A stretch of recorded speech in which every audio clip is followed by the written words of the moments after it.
Hello, it's Dr. John St. John with Chagrin Natural Health Clinic, and today I want to talk to you about leaky gut syndrome. So what is leaky gut syndrome? Well, that's where the intestines are too permeable. They're allowing things to leak in which shouldn't be leaking in. So let me explain in more depth. So when you eat food goes down your esophagus into your stomach. The stomach juices start to break down that food. It passes into your intestines, and that's where all of your food is broken down into the cellular level, and it gets absorbed through the intestinal lining into your bloodstream and gets distributed throughout the body. So this gut is actually permeable. Think of it as like a strainer or a sieve. So it'll allow very, very small particles to go through, and larger particles it will not. Those larger particles or other toxins and poisons, which we'll get into in a minute, they don't belong in the intestines. But when you have leaky gut, they get into the intestines and get absorbed into the bloodstream and cause chronic health problems.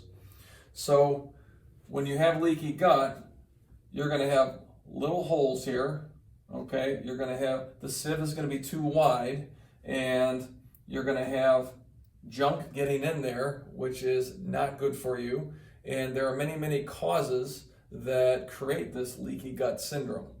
Here's a few that I listed. Junk food.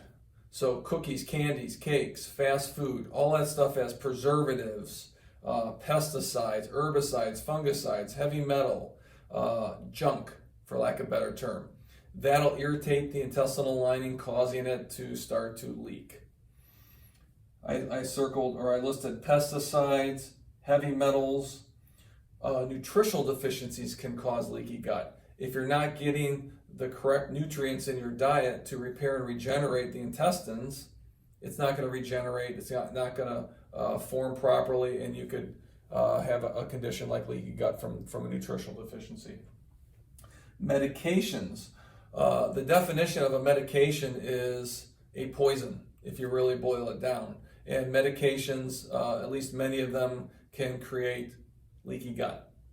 And last but not least, stress. If you have stress in your life, I mean, we all do, but if you're not managing it properly, if you're not using certain outlets to release your stress, it's going to cause stress hormones to build up, especially one called cortisol that your stress handling glands make, called the adrenals, and that's going to contribute to the breakdown of the intestinal lining.